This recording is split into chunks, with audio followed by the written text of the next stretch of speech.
Psychoanalyticism, Jacques Lacan.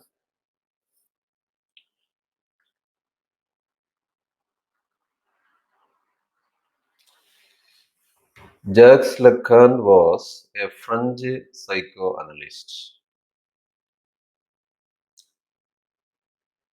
He advocated a return to Freud.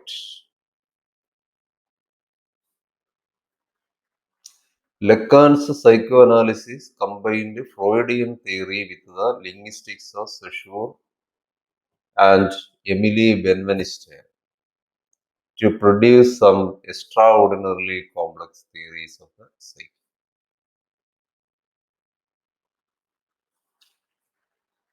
Jacques Lacan was a French psychoanalyst.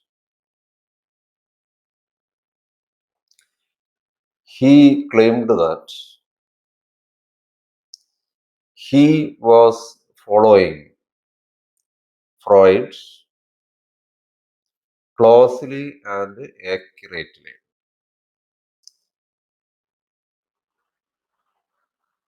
Other psychologists, other psychologists have failed to follow Freud closely and accurately. Lacan's psychoanalysis combined Freudian theory with the linguistics of Saussure and Emile Benveniste to produce some extraordinarily complex theories of the psyche. Jacques Lacan was greatly influenced by structuralism of Ferdinand de Saussure and also Claude Lévi-Strauss. Lacan's works, Eccrits, published in 1977. Eccrits. It's a collection of lectures delivered by Lacan.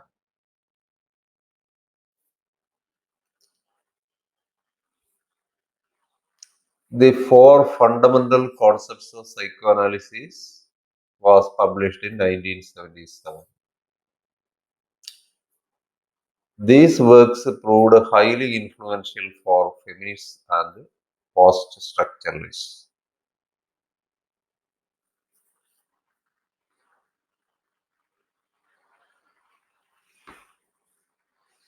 Lacan begins like Freud with childhood,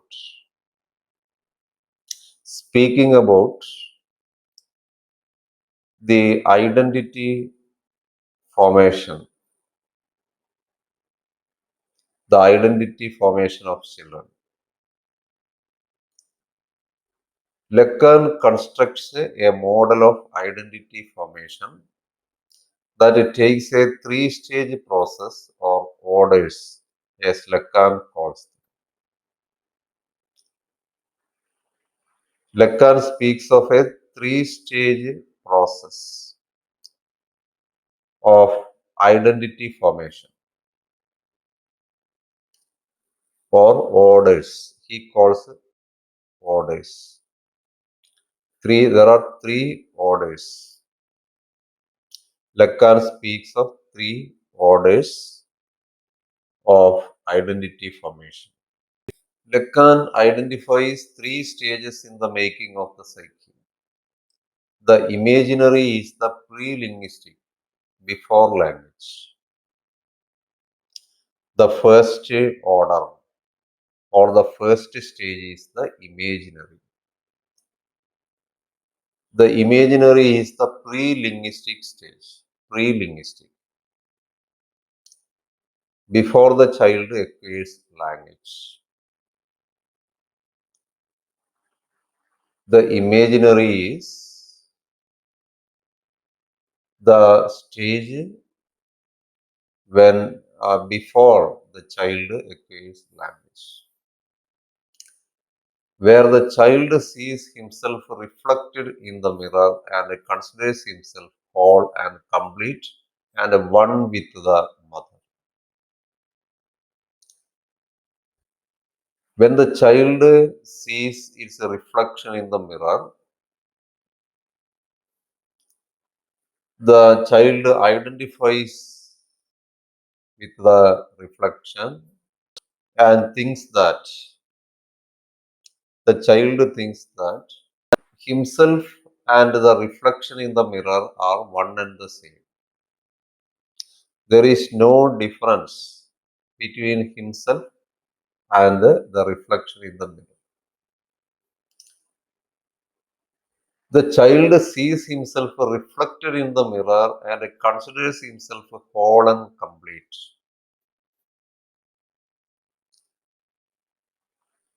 The child is happy to see its reflection in the mirror. The child considers it whole and complete. Whole and complete. And one with the mother. So, this is the time when the child thinks that there is no difference between himself and his mother. There is no difference from his mother.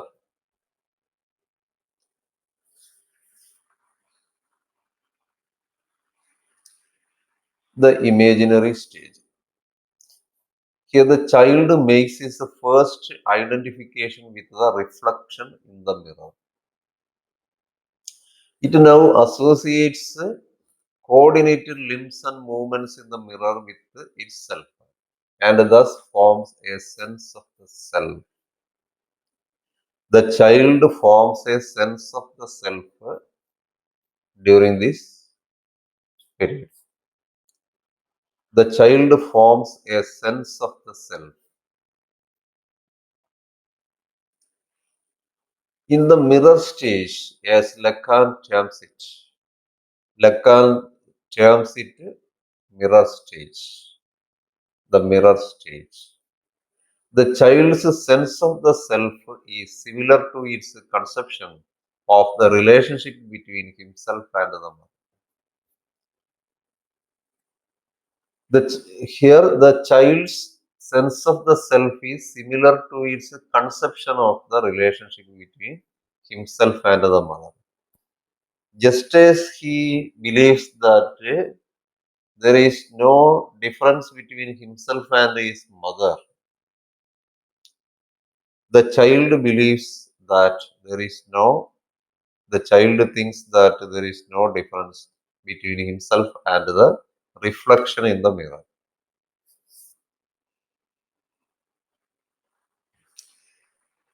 Just as the child does not see a distinction between himself and the mother, looking into the mirror, he does not see any distinction between himself and the reflection.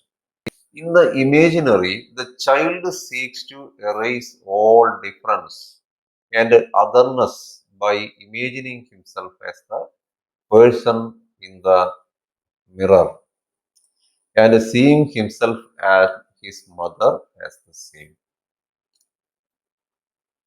At this time, the child seeks to erase all difference and otherness by imagining himself as the person in the mirror. The child imagines himself as the person in the mirror and seeing himself and his mother as the same. In 1936, Lacan presented a paper to the International Psychoanalytical Association in Marienbad, Germany, on the mirror stage of development. Lacan presented a paper on this subject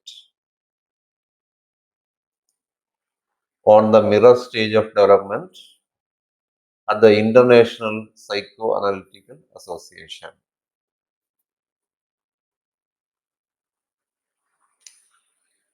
He postulated that children between the ages 6 and 18 months identify with their image in a mirror and that this gives the child the jubilant perception of itself as whole and complete. in contrast to the child's inner experience of being fragmented and disconnected. Seeing his reflection in the mirror, the child thinks that it is whole and complete. He identifies with the reflection and thinks that it is whole and complete. Freud is speaking about children between the ages of 6 and 18 months. Between 6 and 18 months. അപ്പോൾ ഈ കാലഘട്ടത്തിന്റെ ഒരു പ്രത്യേകത എന്ന് പറഞ്ഞാൽ കണ്ണാടിയിൽ സ്വന്തം പ്രതിബിംബം കാണുന്ന കുട്ടി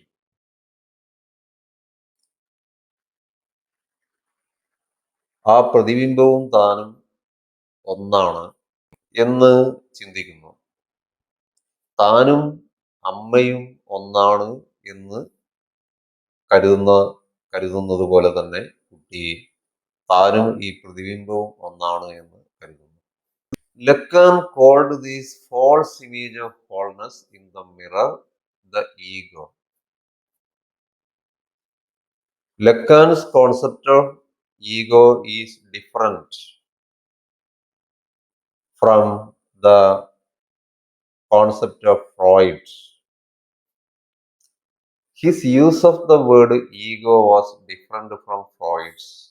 So it is this false image of wholeness in the mirror. This false image of wholeness in the mirror that Lacan calls ego. It is this false image of wholeness in the mirror that Lacan calls the ego. His use of the word ego was different from Freud's.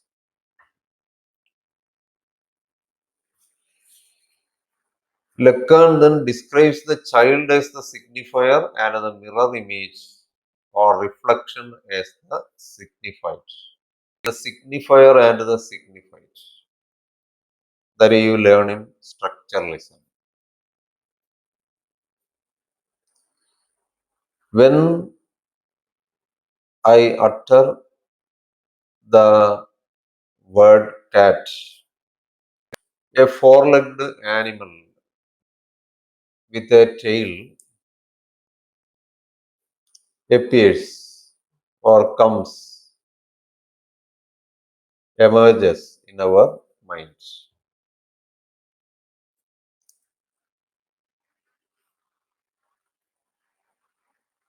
The word cat is the signifier, and that creature that appears in the mind when we hear the word cat is signified. Signifier is name, signified is meaning. The child looks into the mirror and says, "That's me," thereby giving himself some meaning. He thinks he can substitute himself with the mirror image. The child works with a misrecognition that the smooth, coordinated, and whole image in the mirror is himself. This stage is therefore metaphoric. This stage is also called metaphoric stage. Metaphoric stage. Metaphor is substitution. As Roman Jacobson said, metaphor is substitution. The child has a misrecognition here. Misrecognition. Actually, the reflection in the mirror is an illusion. It is an illusion. Even though the child can't, the child does not realize it.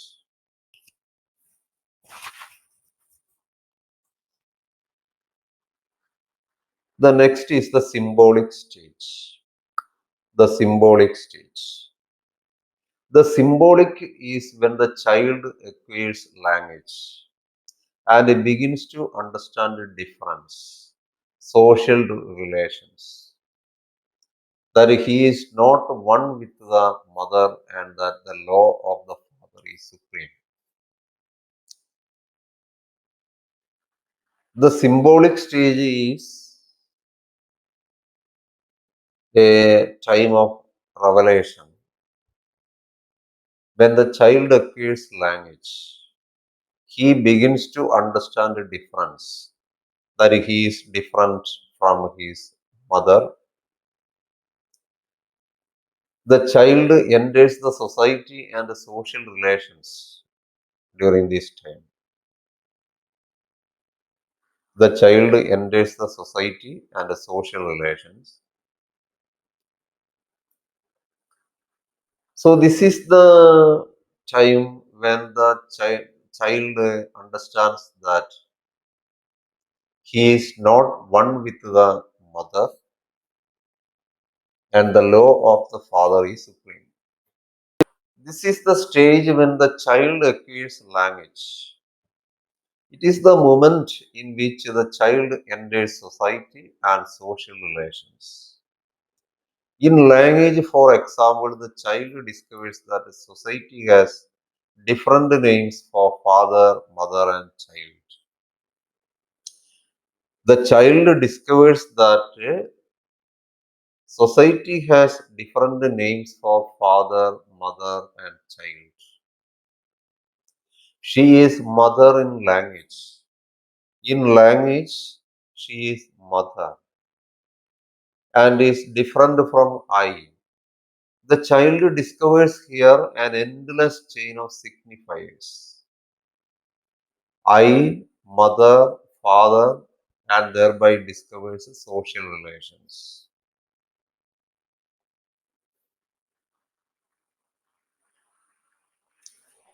He moves along a chain of signifiers in a metonymic displacement from one to the other.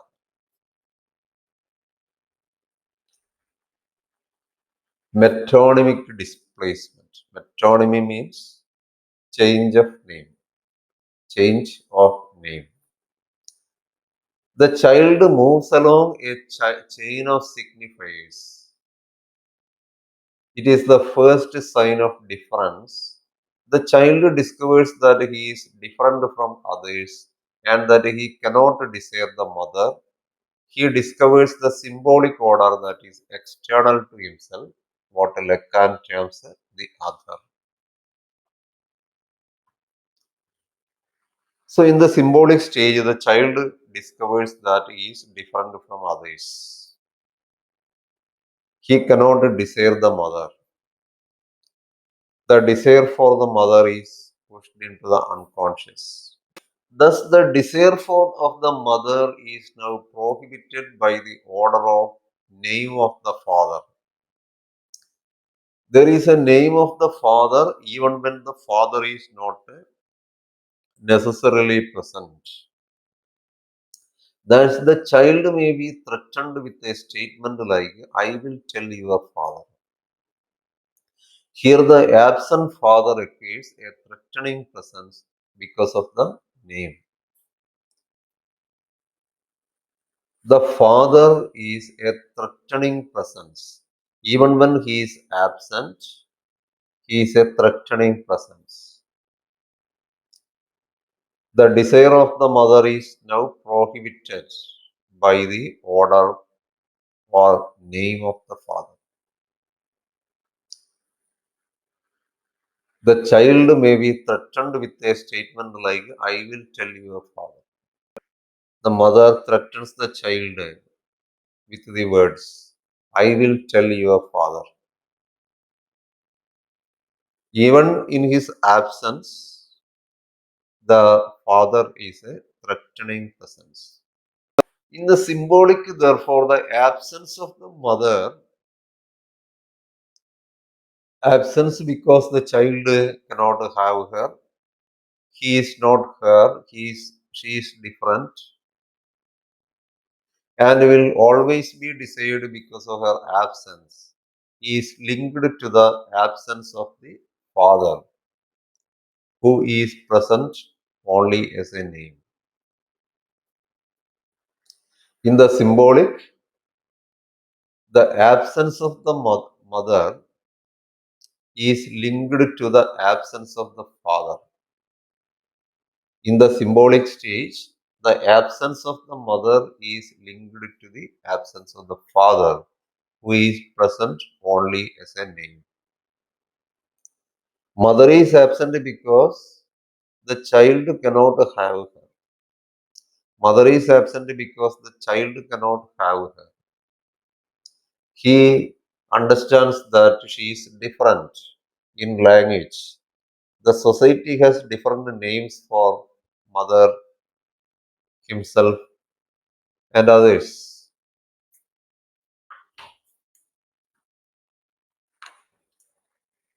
Mother stands for the desire of the absent mother, and father stands for the threat of the absent. Both the language and the absence go together here. Lacan sees language as constituting a social bond in the symbolic. Mother stands for the desire. Mother stands for the desire. Father stands for the threat. Father stands for the threat of the absent. Mother stands for the desire of the absent mother. Desire is based on a series of signifiers where the lost objective of desire generates a chain of names acting as substitutes for the lost object. Desire is based on a series of signifiers where the lost object of desire generates a chain of names. The lost object of desire. The lost object of desire generates a chain of signifiers, a chain of names, acting as substitutes for the lost object. Acting as substitutes for the lost object. The child loses the mother, but he gains language. The child is trying to discover, find the lost object of desire in the signifiers, but the signifiers do not lead him to the signified. Signifier does not lead him to the signified. The third is the real stage. Real stage. This is the order that both the imaginary and the symbolic try to control. The imaginary stage അതുപോലെ the symbolic stage ഇത് രണ്ടും ആധിപത്യത്തിന് ശ്രമിക്കുന്ന ഒരു സ്റ്റേജാണ് ഈ real stage. This is the order that both the imaginary and the symbolic try to control. This is where the child's illusions from the imaginary is at odds with the sense of otherness from the symbolic. The child's illusions in the imaginary corner. The child has many illusions. കുറെ തെറ്റായ ധാരണകൾ കുട്ടിക്ക് imaginary സ്റ്റേജിൽ ഉണ്ട്. അതും ഈ symbolic സ്റ്റേജിലെ അന്യതാബോധവും തമ്മിൽ ഒരു ഏറ്റുമുട്ടൽ നടക്കുന്ന ഒരു സ്റ്റേജാണ് the real stage. The child's illusions of being one with his reflection. The child has illusions during the imaginary stage. In the imaginary stage, the child falsely believes that he and the reflection in the mirror are one and the same. The child falsely believes that he and his mother are one and the same. There is no difference between himself and the mother. Such illusions come in conflict with the sense of otherness from the symbolic. The real is the stage where the imaginary and symbolic both seek power, and the psyche is caught between the lack. That is the desire for the absent mother, discovered during the symbolic stage and eventually pushed into the unconscious, and the need to fulfill this lack. The child, the child's psyche, the child's psyche or the mind is caught between the lack and the need to fulfill the lack.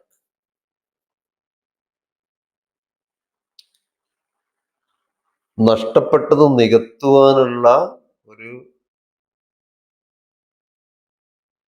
ശ്രമം, the need to fulfill this lack. The child's psyche is caught between the lack and the need to fulfill this lack. നഷ്ടബോധവും നഷ്ടപ്പെട്ടത് തിരിച്ചു കിട്ടാനുള്ള വ്യഗ്രതയും തമ്മിലുള്ള ഒരു ഒരു സംഘട്ടനം ഈ കാലഘട്ടത്തിൽ നടക്കുന്നു. The child's psyche is caught between the lack, that's the desire of the for the absent mother, discovered during the symbolic stage and eventually pushed into the unconscious, and the need to fulfill this lack. Whereas the imaginary is the world of immediate sensory perceptions, and the symbolic is based on language and gives meaning to everything around us. The real is whatever else there is that is devoid of. The real is whatever else there is that is devoid of meaning, that's without meaning. The imaginary is the world of immediate sensory perceptions. Symbolic is based on language and gives meaning to everything around us. The real is whatever else there is that is devoid of meaning, without a meaning. Before and soon after a baby is born and has not yet acquired words or language, it is giving entirely the real register. The baby is said to be in the real register, the real order, a baby before and soon after a baby is born, before and soon after its birth. Before the child acquire, before the child acquires words or language, the baby is in the real order. As soon as it learns to say mama and other signifiers, the baby has begun to take part in the symbolic register that makes a cut in the. കുഞ്ഞ് ഭാഷ ഉപയോഗിക്കാൻ തുടങ്ങുന്നതിന് മുമ്പ് വരെ കുഞ്ഞ് real സ്റ്റേജിലാണെന്ന് പറയാം. ഭാഷ ഉപയോഗിക്കാൻ തുടങ്ങുമ്പോൾ അമ്മ എന്ന് വിളിച്ചു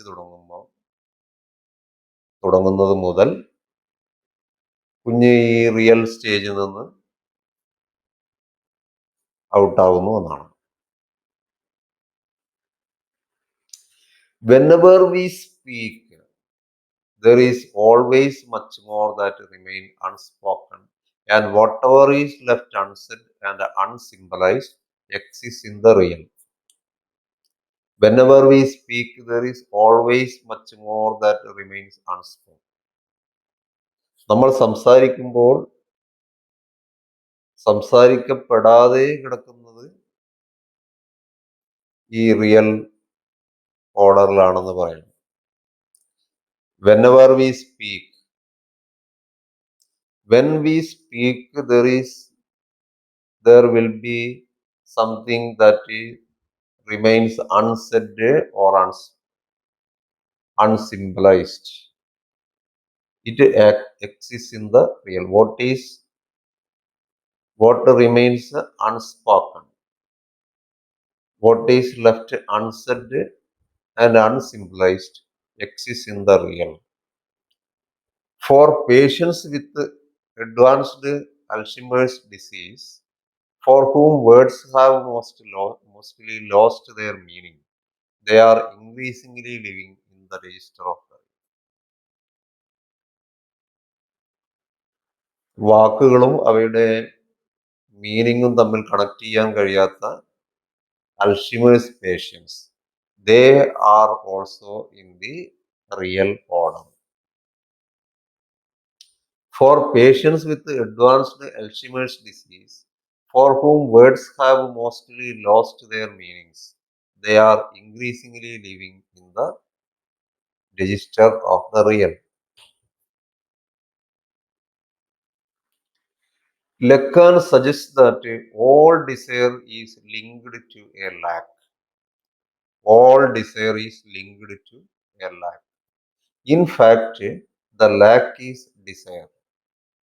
Here he turns to linguistics and suggests that all signifiers merely gesture at the lack. When we pursue the signifier's meaning, that's the signified, to fill the lack, what we find are more signifiers. When we try to pursue the signifier's meaning, to fill the lack, we find there are more signifiers. What we find are more signifiers. We never reach the signified. We never reach the end signified.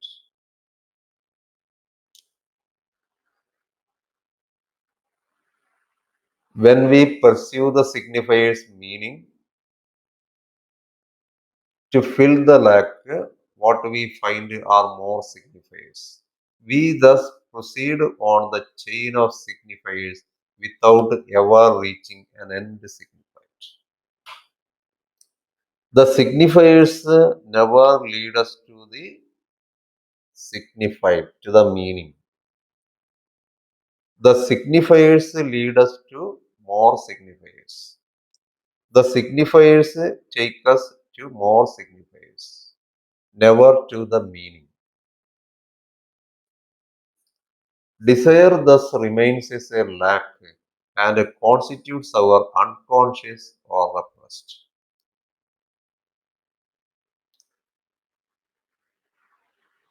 When we try to find the signifier's meaning, we never reach the signified, but we are taken to more signifiers. The loss of the object of desire, mother, is what gives the child language. It is the loss of the mother. It is the loss of the object of desire that gives the child language. Language, therefore, is always connected with the loss. According to Lacan, language is always connected with the loss of the object and the desire. Language itself is about a lack, since signifiers do not lead to a final meaning but to more signifiers. The unconscious is about a perpetual lack or desire. The unconscious is about a perpetual lack or desire. Lacan links language with desire and the unconscious. In the unconscious, desire is structured like language. It's a famous statement by Lacan that in the unconscious, desire is structured like language. That shows the connection between the unconscious and language. Mother is the name signifier the unconscious gives to the absence and to the desire. Mother is the object or body signified the child seeks but never acquires. Just as language is based on a structure of difference and endless chains of signification, the child proceeds along a chain of names, seeking a signifier that he will never reach. Just as in Sosho's notion of language, we move along a chain of signifiers, and every signifier leads us to more signifiers rather than a signified. We never reach an end signified. Whenever we try to find to get the meaning, we get only more signifiers. Never, we never reach the meaning. We never reach the signified. Every signifier leads us to more signifiers rather than a signified. It is the most. It is the most basic idea that structuralism gives. Lacan suggests that the symbolic plays a significant role in the development of feminine sexuality. Lacan is speaking about the feminine sexuality. Lacan says that the symbolic plays a significant role in the development of feminine sexuality. Woman's sexuality is inseparable from representations, that is, language, the symbolic of the same. The images and the symbols for woman, in fact, begin to define the woman. According to Lacan, the images and the symbols for woman define the woman. The symbols that identify men and women differently in terms of their bodies, genitals, as in signs over toilet doors. This is Lacan's own example, imply that anatomical difference is sexual difference. So the fact that we use symbols to identify men and women differently in terms of their bodies, as in signs over toilet doors, implies that anatomical difference is sexual difference. That's why we use symbols to identify men and women over toilet on toilet doors.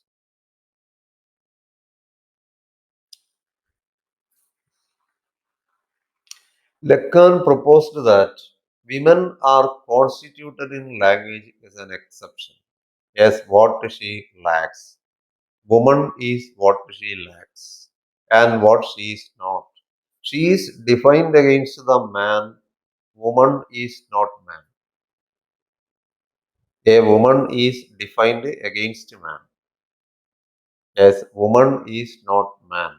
It is not that she is outside language, but that she is constituted within language.